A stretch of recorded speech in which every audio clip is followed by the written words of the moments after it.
¿Deberían los cristianos juzgar a otros? Si la respuesta es afirmativa, ¿en qué caso deberíamos hacerlo? Te invito a estudiar la Biblia. Comenzamos. La misericordia y la verdad se han encontrado. La justicia y la paz se han besado. La verdad brota de la tierra y la justicia mira desde los cielos. Salmo 85, 10 al 11. Durante las últimas semanas, el mundo ha visto numerosas manifestaciones más o menos pacíficas de personas que dicen reclamar justicia social. El hecho es que muchas de estas demostraciones han traído en realidad más violencia, crímenes y muertes. Cuán difícil es para el hombre, en su condición pecaminosa, mantener un equilibrio real entre justicia y misericordia, entre misericordia y verdad, entre justicia y paz. Es por eso que entendemos que el escritor del Salmo 85 recibió revelación divina, no solo sobre un evento presente, sino más bien sobre la futura manifestación del reino de Dios en la tierra. En nuestro último estudio hablamos sobre las vestiduras sacerdotales mencionadas en el libro de Levítico capítulo 8, más específicamente sobre la túnica, el manto, el efod y parte del pectoral. La razón por la que he comenzado citando el Salmo 85 es para arrojar luz sobre nuestro estudio del pectoral, una pieza de joyería que llevaba el sumo sacerdote sobre el pecho. Ya dijimos que el pectoral incluía 12 piedras preciosas, una por cada tribu israelita, y servía como recordatorio de la función mediadora del sacerdote, quien entraba al lugar santo en representación de todo el pueblo. Leamos Éxodo capítulo 39, versos del 8 al 14.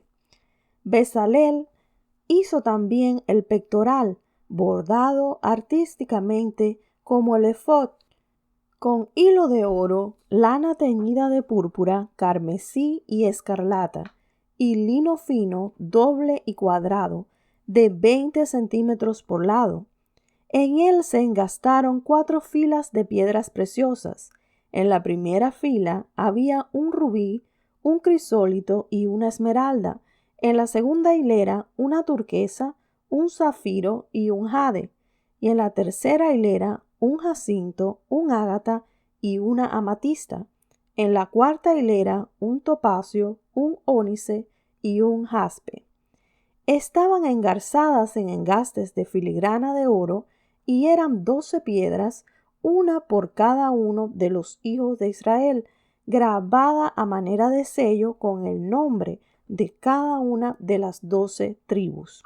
Tenemos razones para creer que el pectoral era además una referencia visual a la Nueva Jerusalén en una época futura de cielos nuevos y tierra nueva.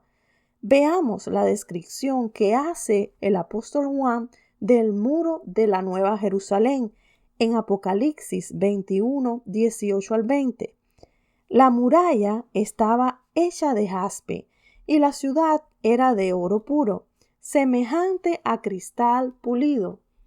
Los cimientos de la muralla de la ciudad estaban decorados con toda clase de piedras preciosas, el primero con jaspe, el segundo con zafiro, el tercero con ágata, el cuarto con esmeralda, el quinto con ónice, el sexto con cornalina, el séptimo con crisólito, el octavo con berilo, el noveno con topacio, el 10º con crisoprasa y el 11º con jacinto y el 12º con amatista. Una vez más, los 12 cimientos de la Nueva Jerusalén representan a las 12 tribus de Israel y están decorados con 12 piedras diferentes. Otra función del pectoral era la de contener el Urim y el Tumim. Veamos Éxodo 28:30. Y pondrás en el pectoral del juicio Urim y Tumim, para que estén sobre el corazón de Aarón cuando entre delante de Jehová. Y llevará siempre Aarón el juicio de los hijos de Israel sobre su corazón delante de Jehová. No existe consenso generalizado en cuanto al carácter de estos objetos. Se piensa que eran dos rocas, tal vez a modo de dados, o dos gemas que se utilizaban para consultar a Jehová en momentos difíciles y que desaparecieron luego del cautiverio babilónico. Las palabras Urim y Tumim pueden traducirse como luz o revelación y perfección respectivamente. Debemos aclarar que las Escrituras prohíben y condenan duramente la práctica pagana de la adivinación. Sin embargo, se menciona el echar suertes como una práctica válida siempre y cuando se hiciera en presencia de Jehová y para buscar su consentimiento en asuntos dudosos como el de Hechos 1:26.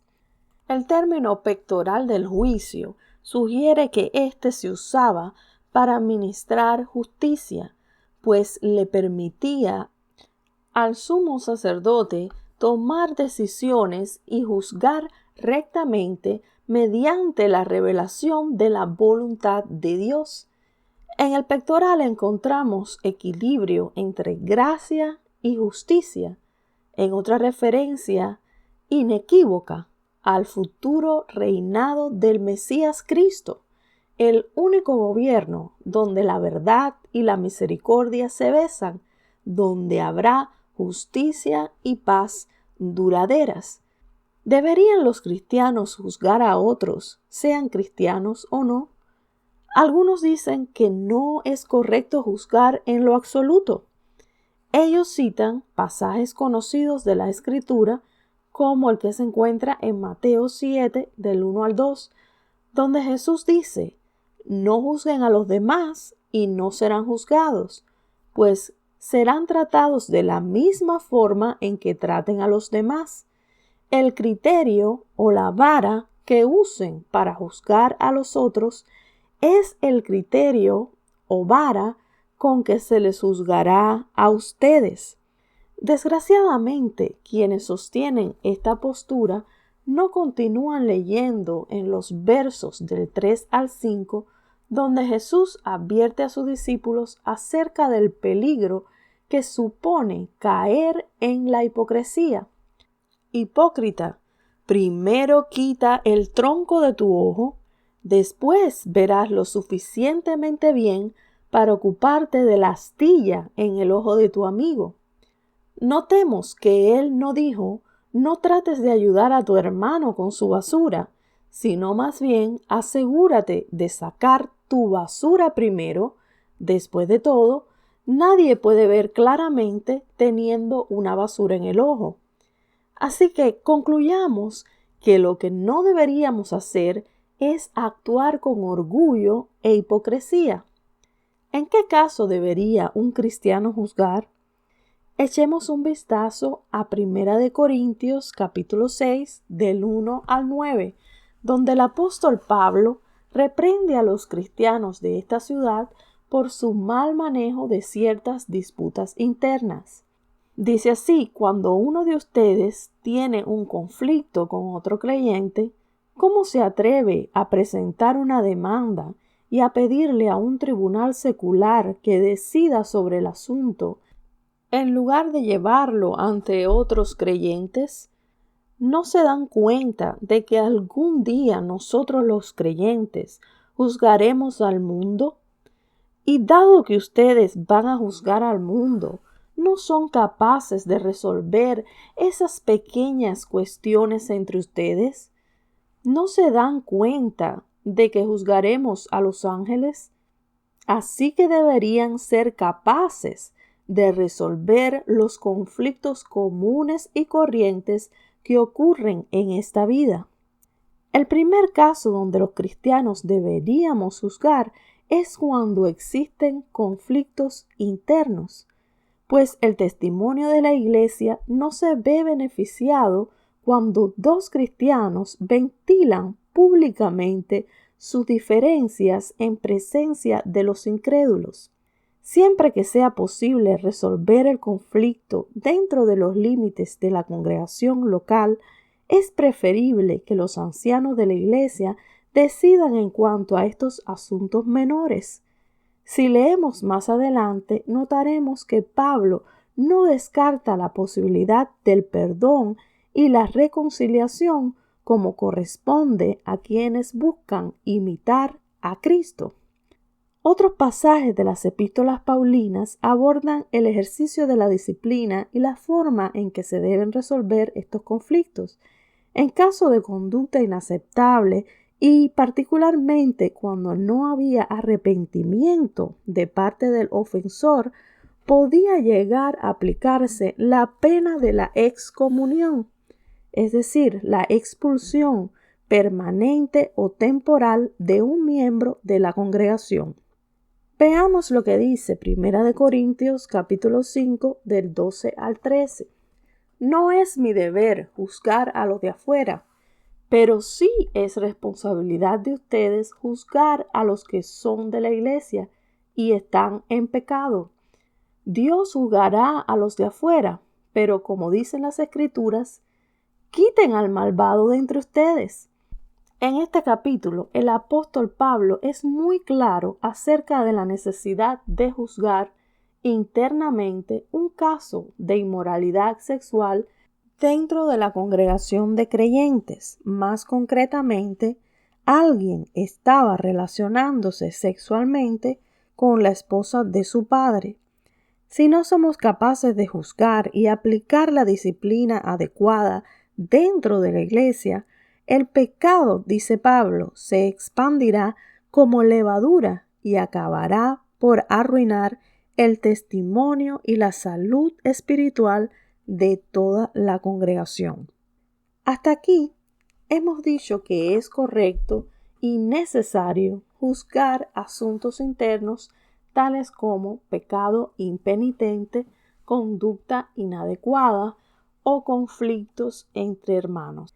El manejo de estos casos por parte de los ancianos de la iglesia local debería llevarse con imparcialidad, justicia y misericordia, teniendo como objetivo fundamental el restaurar a la persona y nunca el hacer leña del árbol caído. Otro contexto en el que debemos ejercer juicio es lo referente a la doctrina fundamental del Evangelio de Cristo. En su carta a los cristianos de Galacia, el apóstol Pablo lanza una fuerte advertencia acerca del peligro de recibir y escuchar a cualquier persona que predique una versión torcida del Evangelio. Con respecto a este tipo de personas, Pablo dice que sea anatema, es decir, que caiga bajo la maldición de Dios. Veamos Gálatas 1, 8 y 9. Pero si aún alguno de nosotros o un ángel del cielo les predicara un evangelio distinto del que hemos predicado, que caiga bajo maldición. Como ya lo hemos dicho, ahora lo repito, si alguien les anda predicando un evangelio distinto del que recibieron, que caiga bajo maldición. Primera de Juan 4 del 1 al 3. Queridos amigos, no les crean a todos los que afirman hablar de parte del Espíritu. Pónganlos a prueba para averiguar si el Espíritu que tienen realmente proviene de Dios, porque hay muchos falsos profetas en el mundo. Esta es la manera en que sabremos si tienen o no al Espíritu de Dios. Si una persona afirma ser profeta, reconoce que Jesucristo vino en un cuerpo humano, esa persona tiene el Espíritu de Dios. Pero si alguien afirma ser profeta y no reconoce la verdad acerca de Jesús, aquella persona no es de Dios. Tal persona tiene el espíritu del anticristo. No hay duda de que los apóstoles y la iglesia primitiva no adoptaron una postura neutral o flexible con respecto a la doctrina de Cristo. Ellos juzgaron y rechazaron enérgicamente a quienes trataron de persuadirlos en contra de la enseñanza fundamental de la encarnación, muerte y resurrección de Cristo. Hasta aquí hemos hablado sobre situaciones en las que cualquier cristiano o bien la iglesia como cuerpo está en el deber de juzgar. Pero ¿en qué casos no deberíamos asumir una postura de juicio? Enumeremos 4 situaciones en las que los cristianos no deberíamos juzgar. Primero, no deberíamos juzgar a los de afuera, es decir, a los incrédulos. Como ya hemos leído en 1 Corintios, dice que simplemente no tiene sentido juzgar a los incrédulos, pues ellos o bien no conocen la verdad o la conocen, pero no se someten voluntariamente a la ley de Cristo. Nuestro enfoque debería ser más bien el de encontrar oportunidad para presentarles el Evangelio, convirtiéndonos en testigos de Cristo a un mundo enfermo y necesitado, cuyo tiempo de gracia se está agotando. Llegado el momento, Dios mismo juzgará con justicia a cada cual, y aunque no tenemos muchos detalles al respecto, Pablo dice que a nosotros se nos otorgará la gran responsabilidad de juzgar al mundo y aún a los ángeles. Número 2. No debemos juzgarnos unos a otros, a menos que estemos dispuestos a seguir el procedimiento bíblico para resolver conflictos entre hermanos. Leamos Santiago 4, 11 al 12. Amados hermanos, no hablen mal los unos de los otros. Si se critican y se juzgan entre ustedes, entonces critican y juzgan la ley de Dios. En cambio, les corresponde obedecer la ley, no hacer la función de jueces. Solo Dios, quien ha dado la ley, es el juez. Solamente Él tiene el poder para salvar o destruir. Entonces, ¿qué derecho tienes tú para juzgar a tu prójimo? Número 3. No debemos juzgar la manera en que otros sirven a Dios. Entiéndase, líderes cuya conducta es irreprochable o hermanos que presiden en diferentes ministerios, pues ellos darán cuenta directamente al Señor a quien sirven. 1 Corintios 4, del 2 al 5. Dice así: Ahora bien, alguien que recibe el cargo de administrador debe ser fiel. En cuanto a mí, y habla Pablo, me importa muy poco cómo me califiquen ustedes o cualquier autoridad humana. Ni siquiera confío en mi propio juicio en este sentido. Tengo la conciencia limpia, pero eso no demuestra que yo tenga razón. Es el mismo Señor quien me evaluará y tomará la decisión. Así que no juzguen a nadie antes de tiempo, es decir, antes que el Señor vuelva, pues Él sacará a la luz nuestros secretos más oscuros y revelará nuestras intenciones más íntimas. Entonces Dios le dará a cada uno el reconocimiento que le corresponda. Número 4. No debemos juzgar a otros cristianos acerca de diferencias doctrinales menores o cuestiones de interpretación bíblica o preferencia fuera de las doctrinas básicas y esenciales de la fe. Un ejemplo de estos temas menores es lo concerniente a qué alimentos se deben comer y qué días se deben guardar. Leamos Romanos 14:3. Los que se sienten libres para comer de todo no deben menospreciar a los que no sienten la misma libertad, y los que no comen determinados alimentos no deben juzgar a los que sí los comen, porque a esos hermanos Dios los ha aceptado. Verso 5. Del mismo modo, algunos piensan que un día es más sagrado que otro, mientras que otros creen que todos los días son iguales. Cada uno debería estar plenamente convencido de que el día que elija es aceptable.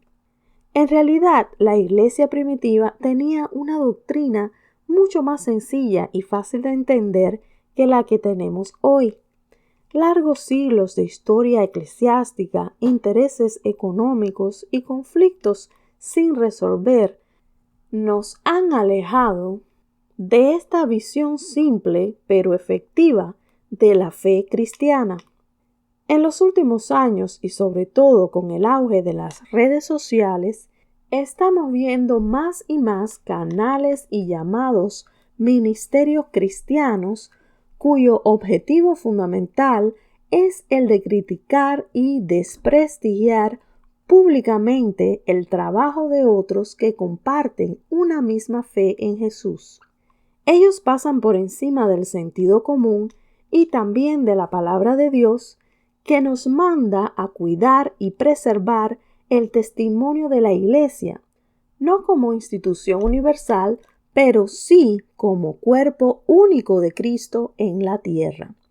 Aunque creemos por la palabra que la doctrina de Cristo y de la salvación por fe son temas fundamentales en los que no deberíamos flexibilizarnos ni ceder un palmo, también entendemos que hay decenas, quizá cientos de otros temas no esenciales, inclusive preferencias, que no deberían ser causa de conflicto y discusiones entre nosotros, particularmente en presencia de los que no creen. Recuerda que el testimonio de nuestro amor y no la exactitud de nuestra doctrina es el que nos permitirá impactar a aquellos que no conocen a Cristo con el mensaje de salvación. Así que seamos capaces de discernir entre el bien y el mal, mantengámonos fieles en obediencia y prediquemos la verdad de las Escrituras, pero sin caer en actitudes que más bien denigran a otros hermanos y afectan el testimonio universal de la Iglesia. Tengamos en cuenta que después de todo, la denominación perfecta simplemente no existe. Gracias por escucharnos. Si te gustaría ver nuestros estudios en tu plataforma de audio o red social favorita, no te olvides de suscribirte. También puedes visitar la página web del ministerio y dejarnos tus comentarios o sugerencias. Por ahora nos despedimos, no sin antes desearte que tengas una feliz semana en la que Dios te bendiga más.